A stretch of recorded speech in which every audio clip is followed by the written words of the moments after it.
All right, I think it is that time again where I begin this live stream by saying, are we live? Are we live?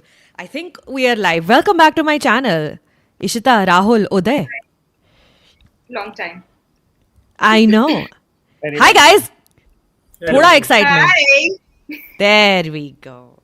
This live stream was suggested by Ishita Sengupta, which I was like, wow, somebody else also likes doing these things except just me. So I'm very glad that you suggested this, Ishita. In case people are not familiar with what is happening right now, because it's been a couple of weeks, my name is Sucharita. This is my channel where we get together, me and my film critic friends, and we talk about films that we've seen over the last couple of weeks. I have on this panel with me Uday Bhatia, whose reviews are linked in the description below. He writes for Mint. I have Ishita, whose profile also is linked below. And then I have Rahul Desai. If there is a film critic who might inspire Imtiaz Ali to make a film about film critics, it is you. Your work this week has been sort of insanely, incredibly good, Rahul, may I say. Thank you. And when you said film about film critics, I thought of Bulky, and we don't want that to be. Never. Never again. No. Never again. We've experienced chup once in our lives. I never, as much as Dulquer Salman is a pretty boy to look at, never fucking again. So, this week, these are the 4 titles I think that we are primarily interested in talking about. We've got Main Vaapas Aaunga, Imtiaz Ali's film. We've got Steven Spielberg's Disclosure Day. We've got Kane Parsons' Backroom. And we've got Curry Barker's Obsession. No, I haven't seen Obsession. Curry Barker, right? Yeah. Okay, great, fantastic. All male filmmakers, what a time to be alive. Of course, in this live stream, if you guys have not watched the films, there's going to be many spoilers. And if you've watched the films, please feel free to drop in your comments below and I'll keep highlighting comments like this. Thoughts on Welcome 3 and Dhamal 4 trailers, they were so bad. Praveen, sorry to disappoint you, but that ain't going to happen. There ain't going to be any thoughts. Welcome to the Jungle, no? That film where everybody is... That's Welcome 3 or what? Okay. I think so. I just thought like remake of or stupid remake of Tropic Thunder, so I didn't connect the dots. Listen, I have no idea what is going on in Bollywood, so maybe that. Rishabh, right away, I'm going to highlight you because thanks for joining us early, says that Main Vaapas Aaunga Rishabh has seen today and still affected by the film. I don't feel like watching anything else now. Rishabh, that's very, very sweet of you to be so open with your emotions because that leads me straight into our topic of discussion, the first topic of discussion, which is Main Vaapas Aaunga by Imtiaz Ali. And what I'm going to do is I'm going to, as always, read your reviews. Shall I? May I? Yeah. अरे तुम में से कुछ थोड़ा जाग जाओ यार. Look alive. Yes. I'm mesmerized by Rahul's new clarity of his screen and all that. He's kind of glowing. Let's take It's a his moment. It's his new laptop. It's just it's unnerving. I think it's in your head, like all of you, just seeing me clearly now because I'm after an Imtiaz film, so Nobody. It is technology. It is not. Don't get your head out of your ass a little bit. This is because you have a new laptop and it has a camera which is quite fantastic. Thank you so much for upgrading your tech. That's why Rahul is looking very clear. Okay. But I'm going to start reading reviews. And the first one up here is Uday's review from Mint, which if you want to read the whole thing, it is linked in the description of this video. So Uday is talking about, I'm obviously going to pick up my favorite excerpts from their reviews. And this is Uday's. Imtiaz Ali's re-teaming with A.R. Rahman is also muted after the incredible invention of Chimkila. The orchestral swirls of the score are beautiful in themselves, but give the film a lushness that doesn't suit the partition era starkness of the story. One early idea, though, is beautifully worked out. Ishar flipping channels on TV at the start is echoed by the cascade of seemingly unrelated images that accompany his stroke. The Rahman track that follows has the same feeling of being stuck between stations. Playful Punjabi folk, then boisterous swing band music, then back to Punjabi. I thought this was such a great observation of that because you're talking about the opening credits title song, right? Where we're sort of going back and forth between present and flashback? No, actually the one where the in the first flashback where Vedang Raina is singing and at the Ishq Mastana song, Right. where he starts singing and first it's the Gidda and then he's doing like the dance with his college mates and then it goes back to like a more folky thing. So So it was like a nice sort of parallel to whatever was going on in the editing just a little earlier. Yeah. What else you want to say about the film as a whole? Well, there's a lot to get into out here. I think the two of us were maybe less affected by it Yes. than Rahul Rahul Ishita. was. Yeah. Uh, that's a familiar theme, by the way. I know. It's Sayara all over again. Yes. Yeah, so I think we get into that. I'd rather hear from the people who were affected first, like what they thought, Okay. because Then you'll have some. Then you'll have some ammo to fight them with. yeah, then I'll just say that's all rubbish. And So so just reactionary shit, basically. Okay, then. Ishita, I think thoughts on Rahul should Main start Vaapas? and Rahul, please start. Because I haven't written, just start. I'll continue. Please. Where do I begin? I can help you. I can read an excerpt. Yeah, great. That's a nice aim. Okay, great.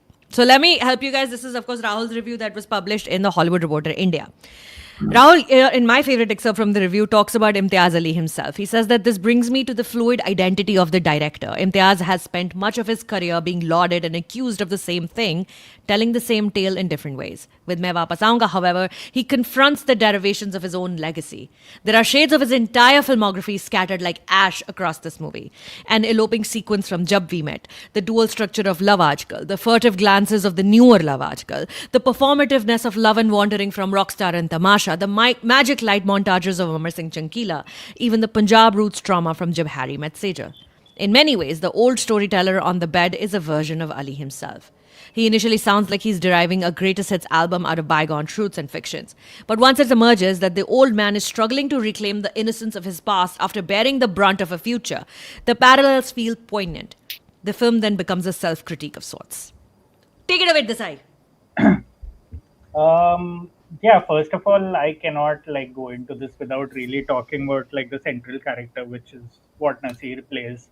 Um, for me, it's really one of the better performances I've seen in years, and the fact that he spends most of the film lying on the bed, and more or less the film sort of hinging around his memory, dementia afflicted old man. I thought that was a really nice in, because again, in terms of how Imtiaz Ali and even his editor Atif Raj tend to edit their films like very stream of consciousness, when they really have an idea of where it's going. I think the um, yeah, I think the entire device of an old man recalling events of the before the partition, leading up to the partition, before his story sort of is consumed by like the bigger scale of history and the violence that happens. So I saw the film going in many directions while watching it, and I was a little disoriented by what was happening, because it became. I mean, I think you put it down to how the patterns might have been deliberate in hindsight, but like starting with a love story and then slowly zooming out and making it sweeping partition story, and the love story is forgotten. That is pretty much the destiny of the main character also. I thought it was very smartly done, because as much as the Diljit character didn't work for me, his entire track, it was too glib, too obvious in terms of like a younger Imtiaz Ali character wanting to find himself through someone else's story. I thought everything sort of fell into place in the last 20 minutes of the film, because even till the last Yeah. 20 minutes, I was a little on the fence, saying, what I'm watching, I don't exactly know, and I'm trying to figure it out. But then suddenly, the ideas come to you, what the film is trying to say comes to you, and there's no greater feeling than that sometimes when you connect with a film, for me at least, when you've taken a lot, I mean, you've invested a lot of yourself in the film, and you sort of see the flaws so obviously, like Banita Sandhu's character, for example, uh, which stand out like sore thumbs, and then suddenly the film just comes together, just like the last 15 or 20 minutes. I thought that was one of my most affecting experiences I've had in at least this year after 80s. Like for me, both of these films are obviously spiritual siblings. It's Yeah. not just Sargoda, it's not just Partition, it's not just a father sort of in grief. But I just, um, yeah, I'm going to watch it again, and I found myself sort of revisiting Nasir's performance also again and again because it's not an easy thing to do. It could have gone so wrong in a lesser actor's hands. I'm sure it went wrong for some people on this panel, but but I think Nasir sort of held it together because I honestly don't think Imtiaz knows what he's doing sometimes when he's making his films. I think Aarti Bajaj pretty much co-directs and rescues a lot of his vision. And Especially Chamkila, yeah. and she really co-writes and co-directs in a way. It's a really difficult thing to do because this film there were scenes where there were like in 2 seconds we were in across cutting across three timelines, which is Yeah. very hard to do without losing the viewer. And the fact that a lot of viewers are now sharing online that they were actually affected by the entire sensory experience of it means that she has succeeded at something that probably Imtiaz also didn't imagine. So I think it's really a testament to what they've pulled off in terms of a collaboration again. It's been a while. Hmm. You're so right when you say that it looks like there's parts of Imtiaz's entire filmography sort of strewn about the film. It almost felt like the Diljit Dosanjh character was either supposed to be played by a Vedang Raina in the future, or as actors in a double role, or the younger Ishar was supposed to be played by Diljit Dosanjh. But then maybe you have to bring in a movie star to sell the film, package the film, raise money for the film. I don't know what the reason behind some of that is, but it did feel like the Diljit parts were really sort of force fitted, especially to give him a sub track about him being a struggling stand-up comedian who keeps quitting his jobs, and the Banita Sandhu character, as you just mentioned, it was definitely force-fitted, sort of wedged in between the stuff that I was actually wanting to see. And for me, that tripped me up quite a bit. A lot of the cringe comedy just got to such a point where I was like, who are these actors? Supporting cast was terrible. In the present era, not in the not the Dolly Ahluwalia character, not that era. In the present era, the friends and the people sort of commenting, "Ye Vaapas Aa gaya hai." It was so cringe. It tripped me up so badly, and it's so sad because, as you all are aware, I love Diljit Dosanjh and everything that he does, and especially Diljit with Imtiaz. We can see the magic that they're capable of bringing together, especially when they're talking about cultures and how the similarity and differences within various sort of cultures and countries. So that tripped me up. But Uday, your opinion now before I move on to Ishita. Tell me, because I already read a bit of your review. I agree with most of what Rahul said and what you said after that. I just it just didn't affect me in the way that I think a lot of people, were moved by this. I was, as mentioned by Rahul, like Ikkis and this are kind of close cousins in terms of films, and that moved me a lot. And maybe I don't know, maybe if a film does a little less, I feel a little more, and if a film does a lot, I tend to kind of push it away. So the problem may lie in me, but I don't know, it was I could feel the film like throwing all these things at me, saying that by now you've got to be crying. Rahman's music is like lifting beautifully, and there's partition happening, and there's a dying man, and there's like a woman who doesn't know that her lover is still alive, and then she's also dead, and it's so much, and it wasn't coming together for me. Also, I have to say that some of my reaction might just be a kind of disappointment after what he did in Chamkila and what he did with Aarti Bajaj in Chamkila, because I really thought that that was something new and out of his Yeah. comfort zone for Imtiaz. And I felt like an energy coming out of that film. And, it really seemed like, I don't know, I was really energized by that film. And this one kind of gave me older Imtiaz vibes. And I've always It felt generally. like it was all over the place for me. Like, especially with Aarti Bajaj, we've mentioned. Now, Aarti Bajaj, for those who are not aware, is one of Hindi cinema's leading film editors. She's edited most of Imtiaz Ali's work over the last 10, 15 years or so, and everything Anurag Kashyap does. And look up any major film and Aarti Bajaj's name is there, and she's fantastic, and she really like Rahul said, co-directs the film with these directors. And, Debadrita is repeating a Patton Oswalt quote, who said that your favorite movie was directed by a man and edited by a woman. So Aarti was just fantastic. And that's why she keeps coming up in our reviews, because of the work that she does holding these narratives together. And especially in Chamkila, a film that was so out of Imtiaz Ali's comfort zone, because the way he was playing with form, even in that film, right? He's breaking the fourth wall over and over again by throwing the lyrics up on the screen, by, jumping around this, that, and the other,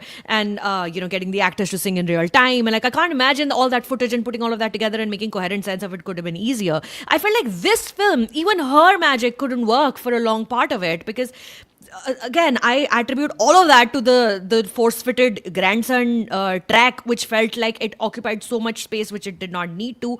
I understand that maybe it is a construct to sort of hold you together and to hold you with the film and to keep sort of bringing you back and reminding you. But when the Indian audience is not that stupid. You're showing them that clearly this man is right from the first shot not aware that partition has occurred and 78 years have passed and his mental health has deteriorated to the point. But then Diljit Dosanjh has to come up like 5 scenes later and tell the nurses, "Arey, unne lagta hai ki wo abhi bhi partition se pehle hai." I'm like, I realized that like 15 minutes ago. You're slowing me down. Don't slow me down when I'm like, I want to move forward with this film. So that's what really tripped me up. And not like I dislike this film at all. I really like this film. I think it's a fantastic story to tell. And Imtiaz is like the film himself. He wears his heart on his sleeve. And of course, the acting performances are fantastic. Of course, Nasiruddin Shah puts up a show of a lifetime, but I thought Vedang Raina also was superb. And I know, Uday, you didn't, I read your review, you were okay with Vedang Raina's performance. I thought he was sensational. I thought he was astonishingly good. Ishita, I'm going to bring you in now. Please talk to me, babe. What's up? It's about time. I'll wait. No, because I haven't written. No, it's really difficult. But anyway, so I'll tell you what is at the top of my mind after listening to them. So I really liked the film, and I have the same grouse mostly about the Banita character and the Diljit character. The whole subplot. Yeah, but I think when you like a film, you also can make excuses for it, in the sense that you can defend why or whatever. So the way I saw it also was like what Rahul said, that it was Imtiaz almost like a self-critiquing his legacy, because there are chunks in this film which are like direct callbacks to his past films. That whole Jab We Met eloping scene where they hide in the same house. There's a lot of Love Aajkal, whatever, the timeline and everything. And I feel like because the world so drastically has changed in the last couple of years, I feel like the Imtiaz Ali, the filmmaker, also understands that he can't keep making the same story anymore. So the film almost starts with a love story, and then the world outside takes space. And then it takes the center stage, which is the partition, which is how far we have moved ahead in terms of hatred or whatever. So the Diljit character in my head, I was like, this is probably like a rock star, and Imtiaz is like, this doesn't work anymore. Like, it feels his problems seem too superficial, because he's like, I'm looking for myself, I'm searching myself. It sounds almost funny, when you put it against partition and you put it against what his grandfather was going through or has gone through. Correct. Yeah. So that's how I saw it. Like, that's when you like a film, you can make excuses for it. But anyway, so yeah. But coming back to Vedang Raina, I want to hear. So I thought he was very pretty, and I thought he was very good. But Rahul tells me that I'm not liking him as much, because in my head, it's like he's direct in competition with Ahan. With your Pandey boy. Yeah, and I'm like, that's not the case. But anyway, no, I thought he was pretty good actually. And he's too pretty. Like, there's Sharwari, who is so also beautiful. Stunning. Like, And one I of the can't look- prettiest women in Bollywood She's right very now. pretty, very pretty. But I just could look at Vedang because, he's just very pretty. But anyway, yeah, so then Uday, say, what did you think of Vedang? You didn't like it? Yes, so Uday, you were not that affected by Vedang Raina's performance, and this is actually so interesting. N. Singhvi says that the Archie's cast, Vedang and Agastya, have come a really long way. In Main Vaapas Aaunga and 21 were to turn around with these youngsters. Kudos. Both these films in conversation with each other as well, and both of them star alumnus from the Archie's cast. So thanks, Zoya Akhtar, for seeing what you saw in these actors initially. And yes, Uday, talk to us about Vedang Raina. I mean, I agree he's very pretty. Yeah, it's too pretty. But do you agree with Rahul's insinuation that Ishita is not so moved by his work because he's in direct competition with Ahan Pandey? I'm sure Ishita has enough space in her heart for both of them. Like, There you go. I think Yeah. they look the same. I don't know. Yeah, Like, Rahul, please stop. They don't look the same, but anyway, yes, please continue. Yes, Uday.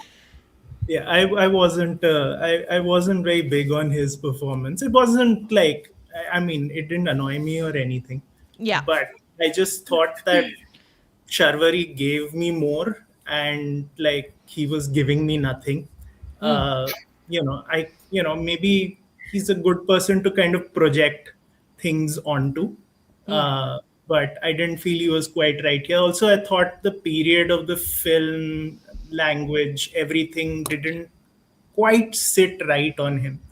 Um, I think it came a little easier to the other characters. But again, like, not wildly off. I just didn't think he didn't move me a lot, is what I'm saying. he's just a memory of a dementia-riddled man. I have excuses for everything now. Like, it's because Sharvari is like manic pixie almost in this film. Like, Yeah. That like was my issue with that character. It was no, like a like manic pixie flashbacker. Pariniti was in Meri Pyari Bindu. It's the imagination of a man, right? Like, so, I mean, sure, like we can make up shit right now, but I would like to believe that's how memories work. And I guess Vedang was a little wooden, I guess, because it's like it's his memory. So yeah, I mean, you can, as Ishita said also, like I think there were a lot of this film actually had quite a few flaws compared to Ikkis. You know, Oh yeah, Ikkisa is a much better film in no, my and opinion. but this is like this also felt like a more sweeping, lavish, more. I'd like to say more ambitious narrative than Ikkis. Sure, Ikkis was a sure. little conventional in that sense, but yeah, I just felt like for all the flaws, it comes down to the same thing. I think it's the same thing with even when we went Gaga over Sayara last year. You see all the problems, but how much are you willing to forgive them when the good portions come? When you are taken by Nasir's sort of nostrils in the end, when he's actually trying to say goodbye, which is like you forget everything. Like Yeah. it didn't matter anymore. And in my head, I'm like, yeah, of course, Diljit character is so weak because like Imtiaz is critiquing. It's part of the review also. So it's just uh, it's interesting how we tend to sort of reverse engineer our entire sort of perception of a film sometimes if we just want to love it. Like for me, Yeah. that was the case. I thought Sharvari Wagh was, she's obviously a very beautiful woman and a very talented actor. And I actually have liked her work since Bunty or Bubbly too. I was one of the very She few was very people. good at that. She was Very good. she was really good, right? She was really Thank good you. at that. Yeah. Thank you. Yeah, no, she was great in that film. And I am one of the few people who enjoyed Bunty or Bubbly too. And people were like, तेरे को किसने पैसे दिए picture enjoy करने के लिए? I was like, it's a mindless caper. I love it. And Saif Ali Khan and Rani Mukherjee doing comedy was not to love. Anyway, I thought she was great. But, what you said, Rahul, she was written like a Manic Pixie Dream Girl. And even though, there is a female co-writer in the film, Nainika Mehtani, it's not an only Imtiaz Ali written film. And one doesn't know what it is, story, screenplay, or dialogue that Nandita Mehtani shares with him. But I felt like that the character did not have anything to work with. As effective as the actor or as talented as the actor might be, there wasn't much. And of course, because his memory of her is even weaker than his memory of him, because what his memory of her is his projection of who he thinks this woman is, whom he's known for a short few years of his life, that to the age of 17 or 18, as young as he was back in the day, as a college student. So his memory of her is, fading, and she's barely there, and he only remembers the smiling, and then we're not privy to what actually happens to her. Again, spoilers here, y'all. If you've not seen Main Vaapas Aaunga, this is your final warning. Log off and come back to this video later on. But we never find out what happens to the character and where a set of women goes in the partition, and that's also limits the actor's ability to do anything with that character because the story is not really about them in that moment. I thought Vedang Rana took it and ran with it, pun not intended, because he runs a lot in this film. And I was just very, very impressed with his ability to do this, considering he's done only 2 films before this, and this is his 3rd, and he's shouldering most of the weight in Main Vaapas Aaunga. Ishita? Yeah, I just want to point out one scene of Vedang which I really, really liked, and it was that scene when Sharvari goes and hugs him, and they fall on the floor because I think there are people trying to look for him. Yeah. And you can and he's this a 17-year-old boy with a girl on top of him, and you can see that he is dazed. Like, Yeah. and that's the moment he tries to kiss her, and she's like, backs off or whatever. And he's really, really good. There's this innocence of whatever, like the origin of lust in a way. It's very sweet. It's very innocent, which I thought he was very good in that scene. I mean, yeah, for sure he was. Then again, but that scene also then took me out of. It just took me out. Like it, I'm like, okay, now I'm getting an insight into this character's feelings towards this woman, which I don't know. That I did not like that scene. That scene didn't work for me because it just went. The tone was a little different than what had been all around it and things like that. Maybe I'm not really expressing myself well, but that scene did not work for me at all. Rishabh says the first time they saw Shravari Wagh on the big screen was in Munjia. Her screen presence left such an impact that I wanted to meet her. I'm sure she's lovely. She's a very gifted dancer as well, as we saw in Munjia. I think she's fab. Uday, what did you think about Nasir in the film? Nasir, we need to talk. I will read an excerpt of your Nasir piece also, Rahul. I have it. How there? No, I've very good. Very good. तुझे film critic किसने बनाया भाई? What is this? Yeah, very good. I want more. I hate for Uday's validation. Uday is rage baiting Rahul. Rahul will. Very good. I feel like Rahul's written a whole piece. I have to tread carefully now. Fine. No, say na. Let me tell you who I really did enjoy. I thought Rajat Kapoor was fantastic. You're contrarian. You're like the Anurag Kashyap of film critics at this point. There's like nothing to do in the film, and there's just like 2 scenes, and he's absolutely unbelievably good. He's so good in those scenes with Digi. And there's one scene where he shits over the Imtiaz Ali dream of someone finding themselves, and he's like, you won't go out in the world. The real world is dirty. Tum kya karoge? And it's so funny because, again, good sporting gesture by Imtiaz to keep that, because that is also, I think, that plays into the whole self-critique thing. But yeah, I did like Rajat Kapoor's performance. Nasir obviously shouldering more responsibility and very good also. Sorry, just highlighting Ishita here because she doesn't want any spoilers, but she's watching anyway, so we get views.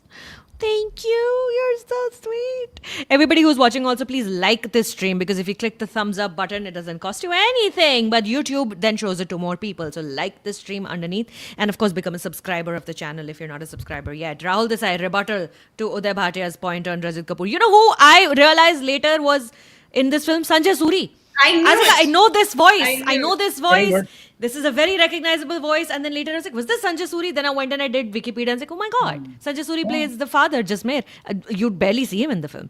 But yes, Rahul, please talk about Rajat Kapoor. Before it goes back to Rahul, one thing I like with the not so much performance, of course, performance also, but character of Nasir is that the temptation of making someone who's survived partition, come to India, remade their life, become a successful person, is to make them more heroic and make them almost like an embodiment of what you can do, with yourself in India, over the course of independence. And he is very much different from that. He's a very bitter person. He really doesn't seem to have much attachment to his country. And it's an interesting kind of note. You don't get many characters like that, especially someone like this who should be the embodiment of, I made myself into someone new out here. It gave me the opportunity and all, but he's not like that. We don't see him in his lucid times, but even then, I thought it was quite fab, though, that the Imtiaz is also like saying that this country is great. It has the capability of being great. It has the capability of taking refugees and giving them space to become, rich and successful and powerful. And yet, right now, it is still struggling with things like fake news and nonsense news and AQI and other things, because of which perhaps this younger generation is now like, sure, our older generation made money and got success in this country, but we're still leaving, and I'm going to look for my fortunes in London, even though I don't have a job in London, even though I don't really have a love life in London, and I'm a struggling stand-up comedian for some reason, but I'm still going to go and pursue some things outside. So I thought that was also quite a fab layer of talking about what it means, what home really is, and what patriotism is. Yes, you guys. Chetna has a compliment for you, Ishita, that you look really nice tonight, and you're very articulate. So sweet of her. Thank you. Thank you, Jit. See how happy Rahul is to hear that. Cute. और बता, इशिता और कोई thoughts बता यार, बता और articulate बातें कर. No, before Rahul goes into his pain about There's Naseer, no pain. I also want to say that it was really sweet because we are also drawing this whole Ikkis and Main Vaapas Aaunga parallel, and also there was Vivan Shah saying that sit down, and I was telling Rahul that it's so sweet because we saw him in Sargodha and he was so good in Ikkis, and then and Naseer also. So yeah, but yes, Rahul, I'm very interested to hear what you want to say about Naseer's performance. No, nothing. I have nothing to say. Great performance. I just one step above Uday is very good. Great. I think that's it. I will read lines, but listen, can I highlight this comment, guys? Hi. Okay. Can someone record this? Thank you. I felt like I was watching Sriram Raghavan react for a second. I love it. You're so sweet, Parag. But Parag says hi to the rest of the panel as well. Lol. Rehan says that they think that it was a rather cookie cutter character. Parag again says that they really enjoyed the film. Naseer is insane in a good way, I suppose. I hate you for recommending Bunty or Bubbly too. I watched it because of you in the theater. I hated it. Shirish has a very old grudge against me. It's a very old grudge, buddy.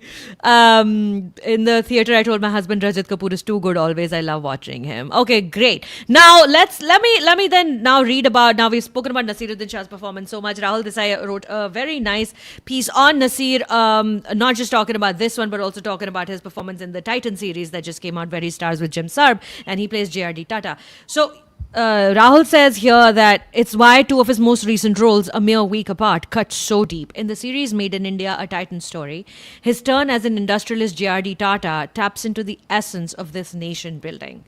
As the wise mentor to the founder of Titan Watchers, he comes full circle from his other popular mentor persona from 2 decades ago. If he coached a deaf and mute underdog to play for India in Iqbal in 2005, it felt like he was coaching India to emerge from its own underdog shadow in A Titan Story. But the reason his Kinu in Main Vaapas Aaunga hits like a ton of bricks is because it laments the loss of that India. It asks us to reckon with the passing of a spirit in an era of ghosts. Beautiful. Watching the frail character ask for permission to leave is to suddenly realize the mortality of that time. It is to recognize the baton-passing lyricism of a Naseer using a Diljit as a conduit to show that he loved, lost, survived, defied, yearned, and lived. My God, man. Has Naseeruddin Shah read this? I just realized he has an Instagram account, which is great. If anybody who's watching this right now, and if you happen to be connected with Naseeruddin Shah, please could you tell us if this piece has reached him? Not to say that any of these pieces are written for the subject that they're written about to read. They are written for the audience. But if anybody knows any famous person watching this, you let me know. You let me know, okay? Yeah, how nice it would be. Yeah, so cool, right? To hang with Naseer. Only Zico knows how that feels, but yeah.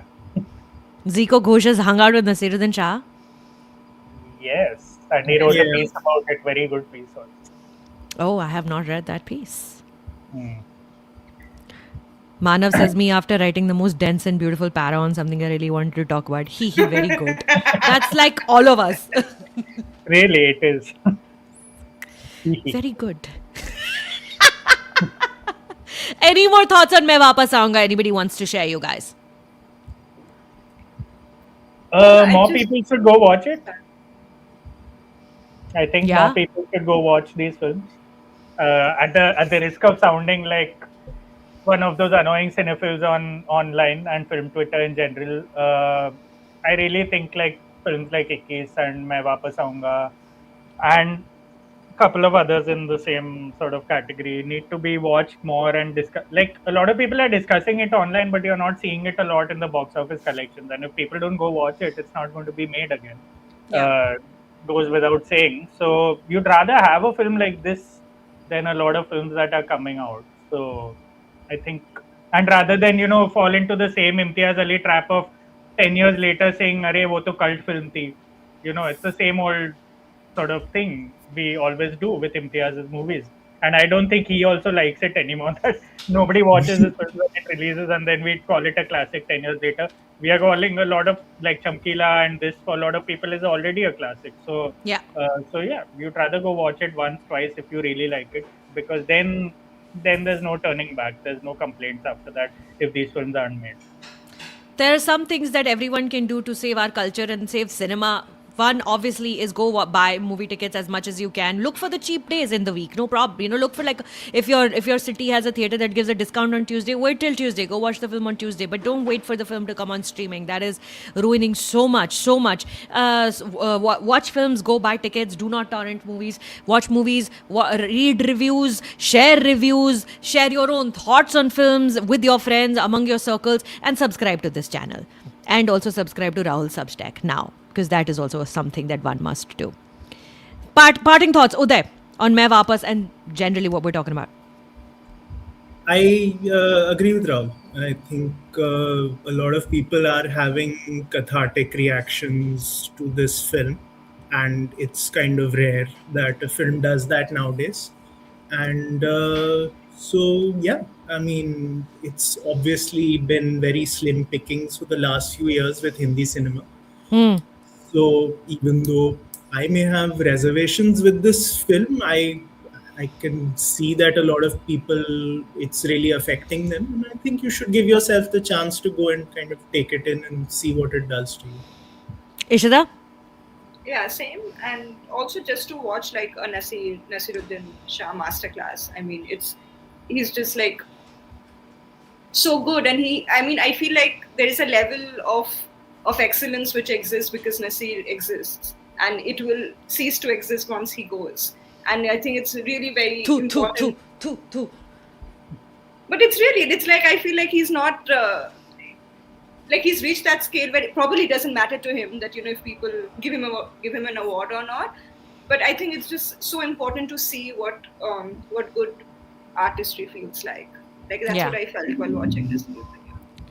Our comment section is flooded with love for Rahul, so I hope that this makes you feel good about all the hard work that you've put out last week, my man. How many reviews did you publish?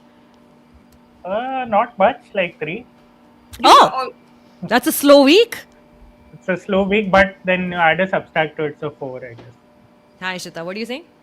No, I'm saying that on Wednesday Rahul complains, and it's almost like he knows that I will tell it to. That he's like, it's a slow week, 3 days, only 3 reviews, and I'm like just standing in that corner, like no one wants to talk to you. Anyway, so yeah, it's basically flex. Before we move on to talking about Disclosure Day, I have to highlight this. This is so kind, and also the fact that somebody's written this in all caps. I really feel the love, Saki. Thanks. Please know that these videos are literally my favorite thing to watch from all the channels and all the videos that exist in YouTube. So please, for the love of God, be regular. For the love of God. What? Yes. देखो राहुल, तूने अब नया laptop खरीद लिया है तो please थोड़ा use कर उसका. हाँ, मतलब that laptop was never my excuse. I had the phone also. So. It's very hard to find time with everybody and put everybody together. But now that we've done it one more time, that was our conversation on Main Vaapas Aaunga. Up next, we're going to talk about the other big release of this week, Disclosure Day. One last thought before we finish Main Vaapas Aaunga.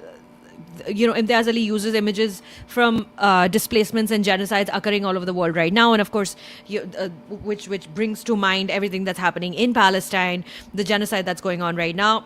there is a fantastic film that is out this week in Indian theaters. It's called The Voice of Hindrajab. Do not miss that movie. I have written about the movie, and Uday and I have both interviewed the director of the movie, Kautar Benhania.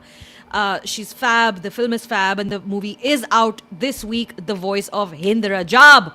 Do not miss it, and then do not complain that we're not getting to watch good films from around the world. We are. Show up. Disclosure Day. Ishita, you have to start now. I haven't watched it. Oh, so now Uday, you have to start on Disclosure Day. Both you and Rahul were not impressed very much. So there's favorite director and my second favorite director. Who's your first favorite director? I don't know anyone but Spielberg, I guess. It's so petty. Just... Uday, thoughts? Chalo, Crazy. batao. Yeah, I knew something was off when, I mean, not liking an Imtiaz Ali is fine, but then, when I'm there and it's like, Spielberg film with Kaminsky shooting and John Williams score and, Josh O'Connor, and I'm still like, yeah, no. I don't know. I felt like it kind of throws off a lot of ideas to start with, and I don't think it sees any of them really through. Like it starts off like a whistleblower film, and as long as like it's not so alien focused like at the start, like the details are a little more sketchy. I think the film is a little richer then because you can read a little more into it and you can see like more parallels. And the more that it, I think, goes towards like a concrete, like, oh, we are exactly talking about aliens and we are talking about the kind of aliens that you've seen in Spielberg films before. I think it becomes a much more kind of, I don't know, limited film in that sense. Like, they really, I don't think, like, if you're looking for like a new kind of a revisiting by Spielberg of the subgenre of alien movies, this is definitely not it. Like both thematically and like kind of like just the look and feel of the extraterrestrials are pretty much what you've gotten before. And I think kind of I don't know, it felt very disappointing. I had more hopes for the movie like halfway through because it's a very good chase film for a lot of the time, and there's like some sequences that only Spielberg can put together, and I was really enjoying that. And then it kind of just like I don't know, it goes in a very sort of tame direction in its last hour or so. Yeah. I didn't realize Spielberg was your favorite director. Interesting. I mean, I don't have a ranking, but yeah, he's up. One of your top ones. Yeah, sure. Rahul, tu bata. Do you agree? No, I agree with Uday? I totally agree with everything he said. Like I was, disappointment is putting it mildly because you wait for a Spielberg film like very few directors in this world, and the good thing is I had no idea what the film is about before going in, even though I'd seen the trailer 4 or 5 times. I was like, that's the way to cut a trailer. You still have no idea what it's about, and I was like, okay, now I'm going to go and like at least I'm going in blind and he can do whatever he wants with like a blank slate. But it just didn't work. It for the first time it felt like Spielberg was also trying to show off a little. In the sense, we know how good his shot blocking, his staging, his the cinematography, the one-ers that he's so proud of. We know it, and especially in this era of AI, it's pronounced all the more. So it felt like a lot of the film he was trying to impress us to make up for the lack of depth in the plot, in the premise. Because after what Uday said, it's a good chase film in parts. There's a great train sequence in between. So good. A great set piece that is, but I don't think I got anything out of it. Like if I expected it to be Spielberg self-referencing himself or critiquing himself or telling himself that this is how an alien film would be made in the social media era, I just did not. I think it was so muddled. The ideas didn't come across. I had no idea what was happening for most of the time. I thought it was a great showcase for Emily Blunt, but the rest of them just weren't characters. And you don't often say that Spielberg's using like technical gimmicks to sort of distract us from that inherent lack of things to say. And I've never said that before. I watch like Bridge of Spies every other month. That's how good. That's how you merge. Like you're not supposed to notice the filmmaking so much, and here you notice the filmmaking because you think that he's trying to like make up for a lot of things that he's gotten wrong, and you can see it midway through the film. I like how the film starts. It just feels like you're climbing onto a moving train. There's no explanation, no exposition. Lot of credit to the viewer's intelligence. It starts midway through, like a film. Yeah, I've yeah. seen second half start like that. The Like, inciting incident has occurred long back, and yeah, it's we were gone. catching Like, up after. I'm like, boss, like it doesn't matter if you pay attention or not. This is how it's going. So that's a sign of a great director in total control of how The he wants writing, to tell yeah. a story, and also giving great credit to his audience. But then I think he loses himself very fast once the chase film wears off. I wish I could say I understood the film, but I came back home and was telling Ishita, I have no idea what happened.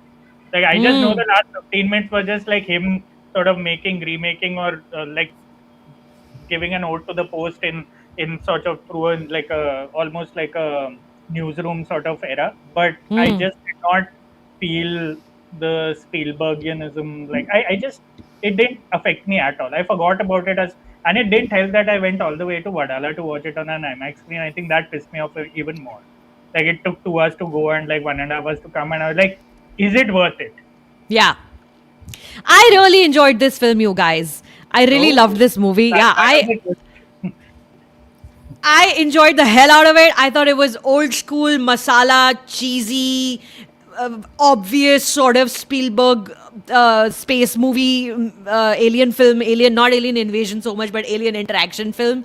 Manav says, I read somewhere everyone was blunt except Emily. I think Emily Blunt was fantastic. It is her best performance ever. She gets to do so much in this film. She gets to do drama and comedy and action. It's just amazing. And, I thought she was fab. But yes, it's not quite the essay on the human condition as a film about aliens coming from Steven Spielberg in 2026 can be expected to be, because of the era that we live in and the times we are in, and it's Spielberg, and because he spent his whole life talking about creatures and aliens and other intelligent beings whom we undermine, whether it is sharks or dinosaurs or aliens. And so you would expect it to be a little bit more of a essay on the human condition, which it was not. And I do agree, a lot of it, the religious angle didn't quite work. I thought it was like, again, like Diljit's subplot, a bit of a force fit. Why do we have to? Interestingly, two very good films that I've seen in the last 1 year that do bring in the religion angle while talking about something else. One was One Battle After Another.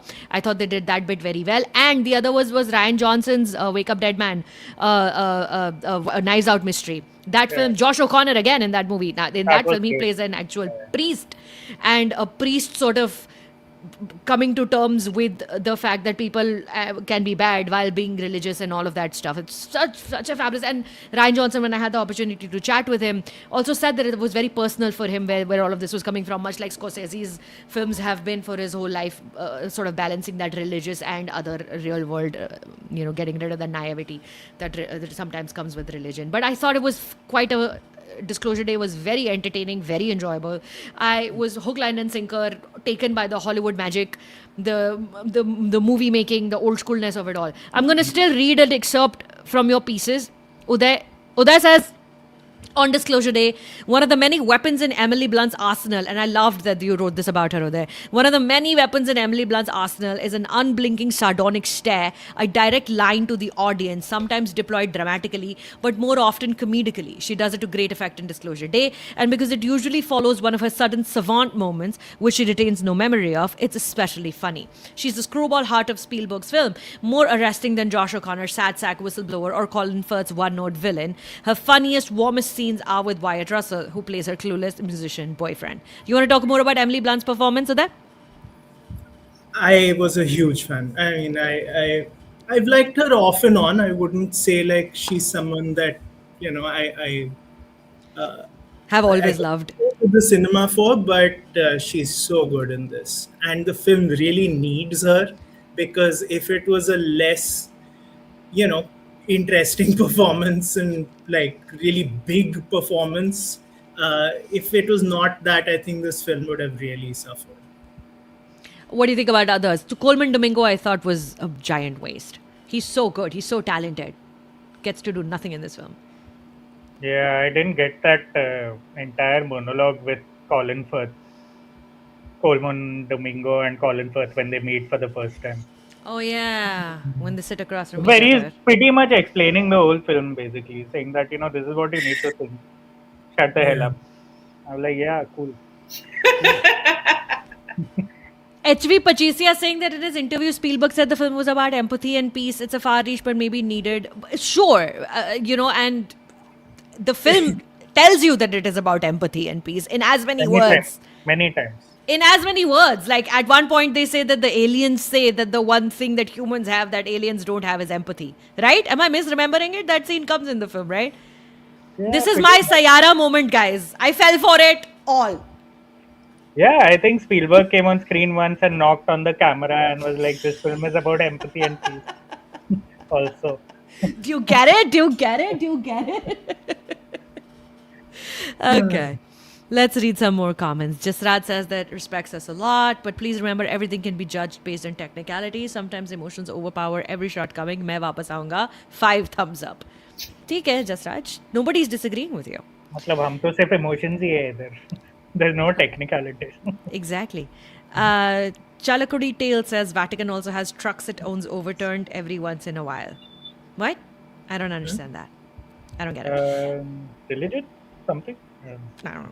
Saganika says मैं वापस आऊंगा is one of my favorite movies of the year. Akshata says I didn't understand why Colin Firth's character gives up in the end. Uday, That was your really thoughts? weird. Why was he That was really singing? weird. That was so weird. That was just like, the Like, what was he doing?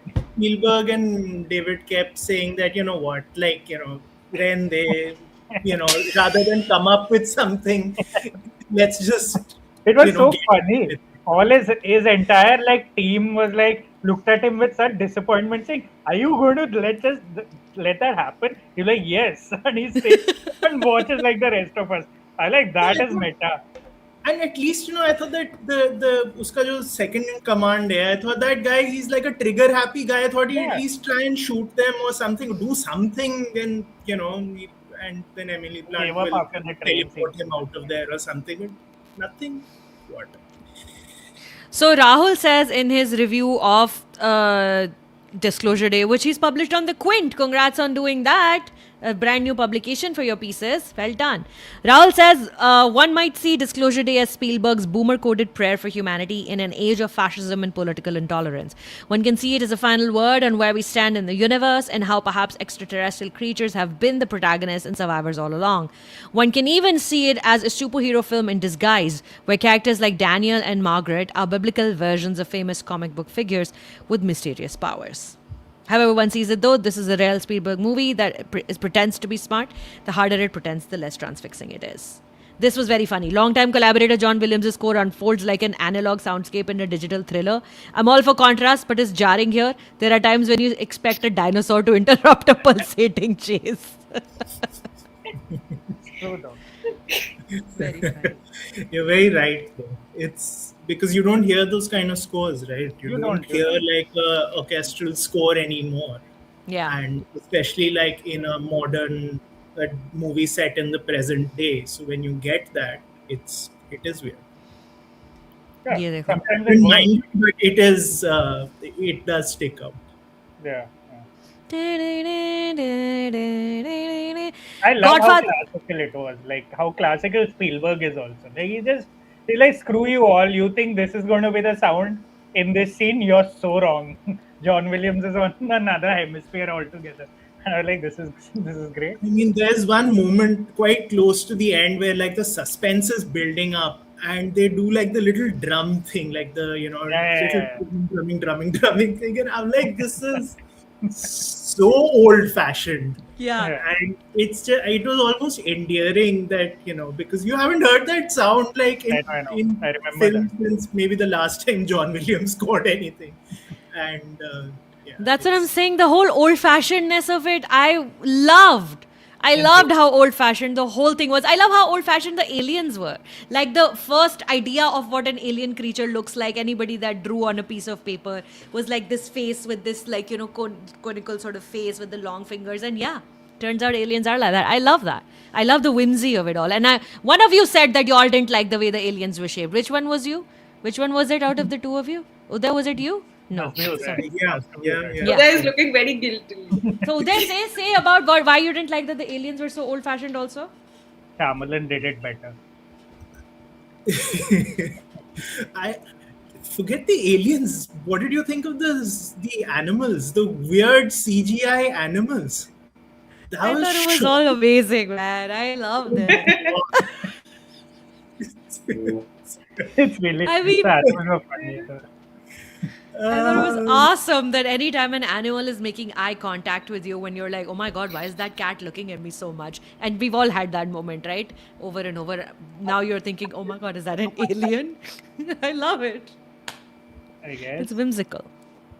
Uday Bhatia, you're a cat person. How can you be like this? Yeah, Yes. I know. Yesterday, a cat looked at me and told me to fuck off. So, I don't know. Ishita saw it happen in slow motion.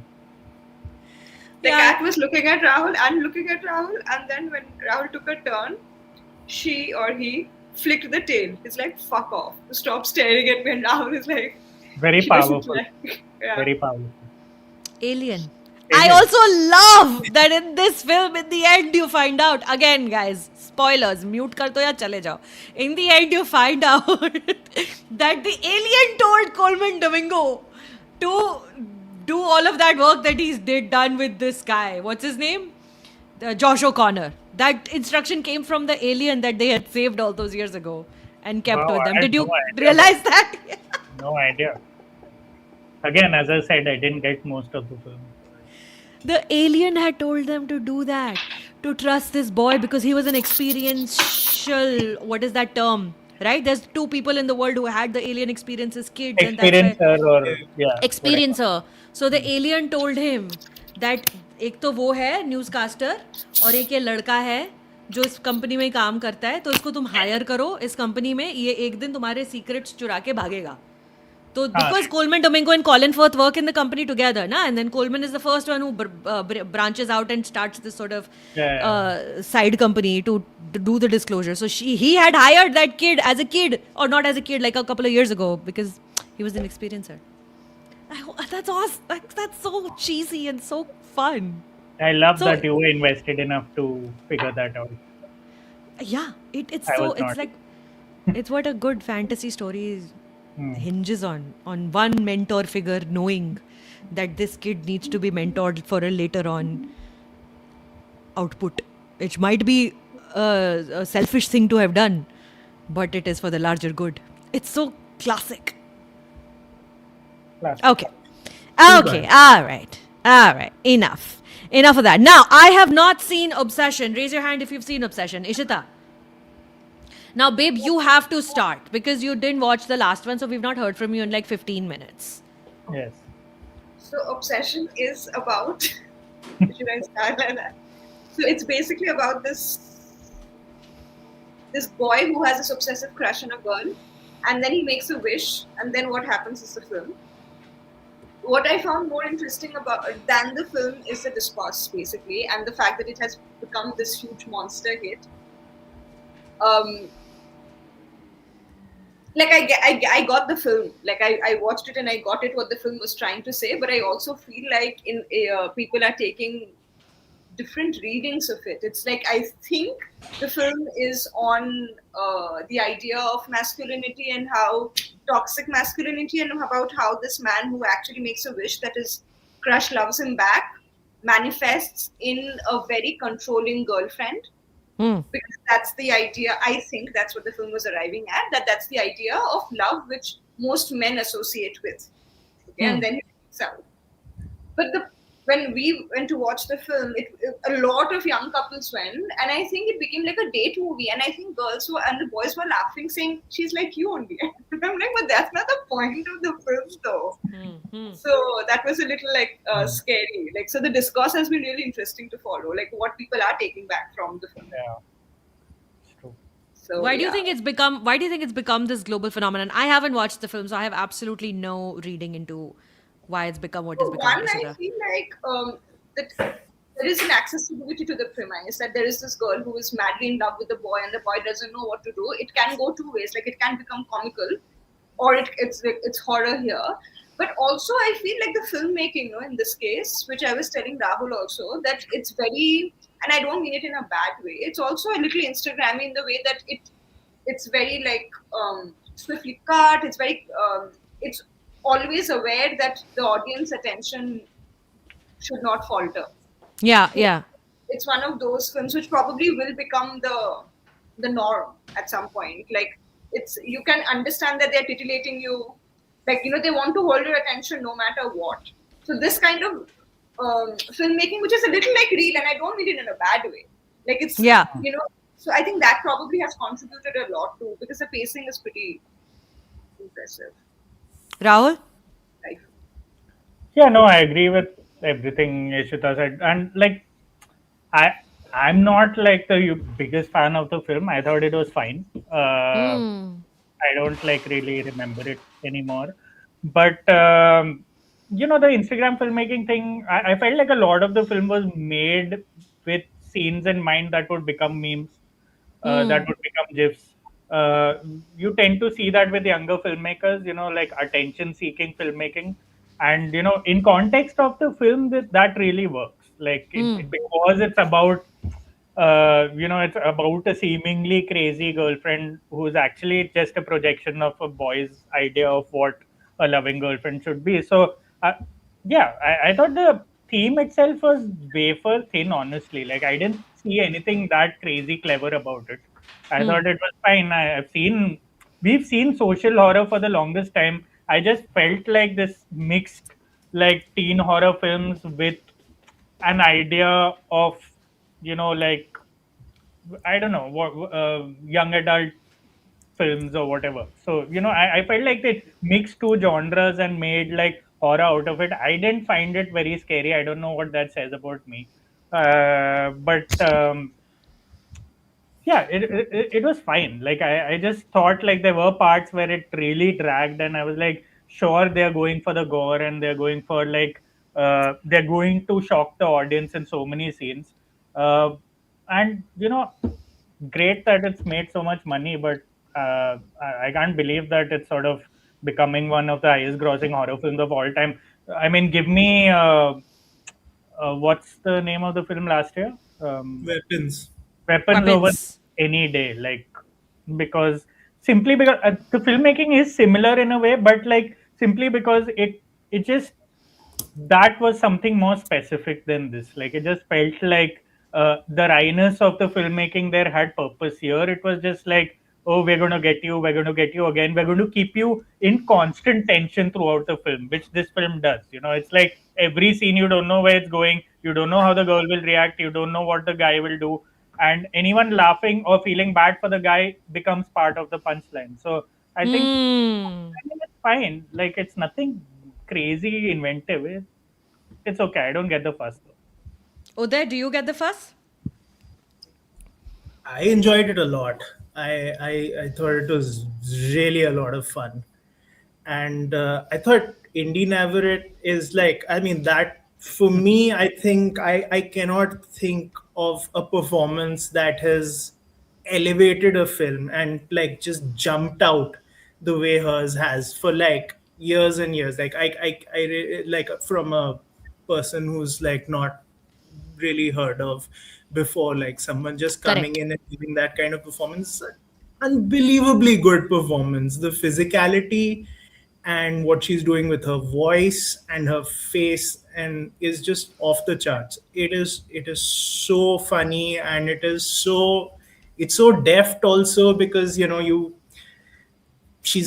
has to obviously play someone who's under kind of spell, but also someone who's trying to, who's buried under that. So you see the glimpses of like the suppressed Nikki under that, and it just emerges like in little bits through the film, and actually that became to me quite moving by the end, like her attempts to kind of break out of that and all. It became like a fairly sad and kind of devastating film by the end to me, even though it is a very simple, almost simplistic premise. But then that also is horror filmmaking. Like, you can do that in horror more easily than you can do it in other genres, that you take a very simple premise and you work with that, and but the impact that it has is something, is something much more complex. Yeah. I quite enjoyed it. I suspect I'll watch the film over the next couple of months at some point when it starts doing its award run, and we get we have to start voting in awards. So I suspect I'll watch it in a couple of months from now, and then maybe I'll share more thoughts on the film, because as of right now I have absolutely zero opinion on the movie. But the film that I do want to talk about here, speaking of the genre, is Backrooms. Now, no one here has seen this film yet, right? All right, just a little bit of context. Right off the bat, I loved this film. I loved it. I'm not a horror movie fan. I'm not a fan of the genre in general, but this film was just so. I thought it was fucking fantastic. Again, a YouTuber turned filmmaker. This guy is now 20 or 21 years old, so which means that he was like probably 19 when he started making this film. His name is Kane Parsons, and he runs a YouTube channel called Kane Pixels, which is very popular for doing backrooms content. Backrooms content is this internet phenomenon of liminal spaces. What if backrooms existed behind every? It's very like Alice in Wonderland through down the rabbit hole, or Severance, or spaces that we're familiar with but are just a little bit different, a little bit off. I thought this was what a phenomenal flight of fancy. The film there's no plot, there's no build up, so it shouldn't work. But it become the highest grossing film that A24 I think has ever released or whatever. Not that I'm concerned with any of that, but again, to just highlight how popular it is. Now, of course, it's because this is a man who's been making these things that has a huge audience that enjoys it. Probably that's also because he's allowed to do these fun things that a 20-year-old woman would probably never get money to make, but he's allowed to do this, so he's gone ahead and done it. But I really like his vision. And this film is primarily about blankness and nothingness, and I think it is so inviting to sort of suck you into that nothingness, because so much of it is blank walls and blank alleys and the set design. It's a 360 set in so many scenes, because the characters are just sort of running through corridors, looking around and trying to make sense of what it is, and the camera is 360. And most of it is blank. And after a point, you find yourself running with them and sort of drawing your own conclusions, because the film is not giving you it's not holding your hand at all. At all. It's not giving you any explanation, any reason, any logic. You're welcome to make of it whatever the fuck you want, even right till the end. You're not told what happened and where this came from or where it's going. It just starts and ends very abruptly, which is also causing a lot of people. I saw some people, because the film released in India this week, and because of the hype, people went and watched it, and they were like, what is this? Kya hai ye? Obsession dikhao do, hame ye nahi dekhni. But I thought it was fucking fantastic. And the fact that something so new and fresh is still capable of coming from somebody who's grown up on the internet and has internet culture in their veins. And Kane Parsons, as to his credit, has said on the record over and over again that he's never going to do AI filmmaking, and that's not for him. And for a 21-year-old, for a 20-year-old who's just stepping into the world of filmmaking as a creator, to say that, I think is very cool. And Renata Renswa is fantastic as always. Chiwetel Ejiofor is fantastic as always. And I thought the production design, the edit, it was all just really, really incredible. I was very taken with the sheer imagination of taking empty spaces, nothingness, and turning it into a horror film, which is just so effective and so moving. So I would highly, strongly recommend watching Backrooms if you guys aren't planning on doing that quite yet. Yes. No, I'm planning to watch it. Yeah, and Renata, like, why not? She's amazing. Salman says that Renata was very great and unsettling. I just wish everything was not so vague and left up to the imagination. Sometimes I appreciate a little bit of spoon feeding. What? Sure. Disclosure Day.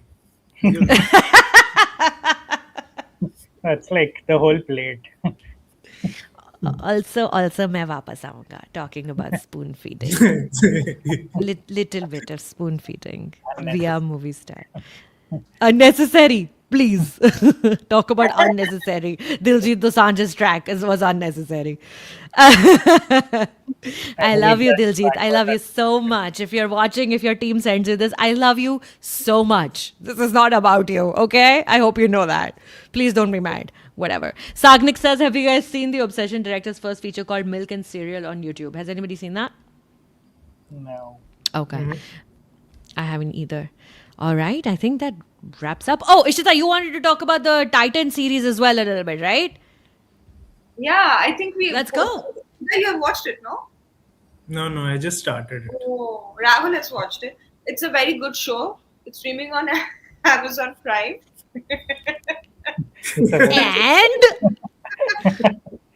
And Jim Sar is awesome. Yeah, Nasir is great, and it's about how the origin story of Titan. No, I mean I wanted to talk about it. One, because I really liked watching it. I couldn't stop watching it, and also it has one of the best ensembles of this year. I feel like I haven't watched a lot of shows this year, but I think it was. Rahul, don't roll your eyes. She's going to start talking about anyway. Any particular actors, Ishita? Yeah, any particular actors? I'm coming to him. So I feel like there's a great ensemble, and there is this actor called Lakshmi who is phenomenal. I think he's he's done a lot of like work, but I think here he's just okay. Don't let the boys bully you into hiding your true emotions. Just say it. Yeah, I'm telling you. I think Lakshmi Singh Saran, you mean? Yes, Lakshmi Singh. I mean, I'm using the first name because of the fact because you're already on first name. Exactly. I've watched the show. I've watched his scene 100 times. एक घंटे से नसीर कर रहा है यहाँ पे बैठ के नसीर इसने लक्ष्मीर बोल दिया बेचारे के जल मत तू इशिता बोल. He's playing this one of the workers in the Titan factory, one of the founding workers. And the show anyway is like very cliche, but so much works because of the performances. Like Jim Saab is excellent, like very, very good ensemble. But also this guy is that there's so much earnestness he brings, and I know earnestness is not generally a good word. It can become like whatever. But I think he just brings, there is so much, it's like Shah Rukh from Rabne. Now Rahul will be like, but I really did feel that. Like he was just like, so bashful and so nice. So yeah, I think that is one of the performances people should look forward to if they're watching the show. But the show is also very good. That's my record. Let me just say that when I was watching the show before her, because I was reviewing it and I was really liking the show, and I was like, oh shit, this is a good show. I didn't expect it to be good. And she was like, oh, Tata propaganda. How can you start liking propaganda? I'm like, calm down. Just like. And I was like, I will go. And Rahul is like, you're not understanding. It's a great show. And I'm like, I will go from another account and say propaganda. What are you doing? I was like, brand building propaganda. Everything. I was like, I get it. I was very wary of it. But I was like, you don't have any business making a show about a brand so good. Like the whole film, the whole show, so many parts of it looked like a branded, like an ad, like a branded film, like so many ads we've seen in the 70s and 80s. And of course, it works entirely because of the performances, the conviction, and whatnot. And there's a lovely proposal scene, one of the best scenes of the year, which with Lakshmi and like another actor in the series. All of them are great, and like it just so many moments in that, and like the entire thing is about just people wanting to impress Nasir, and what is not to love about that. Like it just whenever he's on screen is like, and Suchin had a great tweet about that, saying all I want is for Nasir to tell me that I'm doing great in life or something like that. But that he's proud of me. And he's proud of him. Yeah. But totally, that's the aura of JRD Tata that Nasir brings, and for a lot of us who are not very familiar with, in general, the entire sort of origin story of Titan, and also very well done, clean show. Go watch. Also, I feel like sorry, but also no, I feel like now the whole idea of pride for the nation and nationalism, they have become like not nice words for good reasons. I think a show like this also subverts it in the sense it actually shows you the nation builders, the people who actually played a huge role in building India, of the country of who we are, and also nationalism. Like they were not propelled because they wanted India to be great. I think there was also an innate sense of ambition and aspiration, and India became the country that it is because of their pluckiness in a way, and I like that the show is very aware of it and is very sincere to it. It's not J.R.D. Tata saying that India will show it. It's almost like a man's hubris. It's his hubris that they build a watch which he wants, and I like that this pride is and that works very well. And also I think the show has some great introductory shots of a watch. Like it's almost like you're watching a Salman Khan film. First the hand comes and I'm like, we are not seeing the watch. Yeah, totally. Zoom angles and I'm like, where is the watch? So it's great. Watch has so many entry shots. Tighten edge, where is tighten edge? I need to see. Even they've seen it, but it builds up and builds up. And so I think that the reason why I felt that it bypasses the whole the pitfalls of a nationalistic show or a product kind of like a show or product is because it's actually not about any person. I felt it's about watches. It's the of a watch, so you can't really fault them on that. So yeah, I think it's a very good show. Boo, Great. Tata propaganda. Boo. Stop you guys. तुम्हारे घर के लड़ाइयाँ तुम घर में लड़ाइयाँ करो जाके. Before I ask one question that has come for you, Uday, I just want to say to the almost 250 people who are watching us right now, thank you for watching firstly. Secondly, please like the stream. So if you click the thumbs up video underneath, that would be a lot of help. Subscribe to the channel if you want more of this, because if I want this channel to grow and if I want to make something of it, I need you all to be subscribed to it, and also try to become a channel member to support the journey with the money in your pocket, because abhi aa gaya hai wo time where all of us, we need people to pay for this stuff because nobody else is paying us. And also leave in the comments if you're watching me right now, to my friends who are on this panel, that we must do this every week, and tell us your reasons why. Okay, everybody, tell Rahul, Ishita and Uday in the comments right now why you like watching this and why we must do this every week. I need your comments starting 3, 2, 1, go. Uday, this question has come for you from Sushil, Pakistan. Did you watch The Furious? And because they watched the film based on your tweet. No, I haven't. It's gonna come this weekend. It's 1 week later than the worldwide release, so it's coming this weekend. I am so excited. What else is releasing? Cocktail, whatever. Fuck that. I'm just gonna go and watch The Furious, and then I'm gonna watch it again. And then I'm gonna watch it again. We can talk about Furious and Sisu too together. We are back to season. I'm just saying we can compare them. What is with Sisu? Can I say Rahul? that the Dolly Ahluwalia scene in Main Vaapas Aaunga kind of reminded me of Sisu, and That is just do a remake with her if possible. wow. Parag says that they want to call you a cutie every week, so you must Yeah, show we'd up like to every see week. that as well. It's very cute. HB Kumar says, we love you. See, look at this. Look at this. So nice. Aate jao. Aate jao. Aate jao. Lakme origin story is quite inspiring too. Sure. Probably season And- 2 or something. Y'all are the voice of sanity in these called times, and you love the friendship. All roads lead to Sisu. Yes. Uday loves Sisu. He's just not admitting it because I loved it. It's a story of his life. Unwatchable films. Okay, so now I've taken more than an hour of my friends' times. If you guys want to read any of the reviews that we discussed today, all of them, every single one of them is linked in the description of this video. Please go and read the full reviews, because these are just sort of stream of consciousness conversations we are having right now. But the reviews are what critics will spend hours and hours thinking about, writing and refining and then editing and then putting it out into the world. The words are chosen very specifically, the sentences and the emotion is chosen very specifically. So please go and read those reviews as well. You can follow Rahul, Ishita, and Uday, all three on Twitter. I have mentioned their Twitter pages in the description also. Rahul is now also writing for Quint, so congrats on that, Rahul. You can read him on Quint. Odd. Yeah. Okay, just the odd one, so occasional there. But like I said, the best thing to do is follow on Twitter, and wherever the reviews turn up, that's where you read them. The Hollywood Reporter India, of course, and Rahul's own Substack. Uday writes for Mint, and Ishita right now writes for us, which I'm very thankful for her being present in all of our lives and keep sharing your thoughts with us every week. Ishita, you must show up every week, girlfriend. You must. Yeah, I'm going to drag her to press screening so that then we can talk about it later. Right? Because Chetna says she has a playlist of this on YouTube. Chetna, वैसे मैंने भी playlist बनाई हुई है मेरे YouTube channel पे. It's called Long Review. So you can just do one after another. You can just listen to that.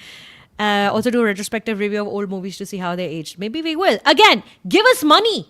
This shit takes time, and our time needs to be paid. So if you become a channel member and you start sending money for this, maybe we can do more things. I don't know. But thank you for watching again, and subscribe, like, do all of that lovely stuff. Thanks, you guys. I'll let you go now. It's way past dinner time, isn't it? Yes. Bye. And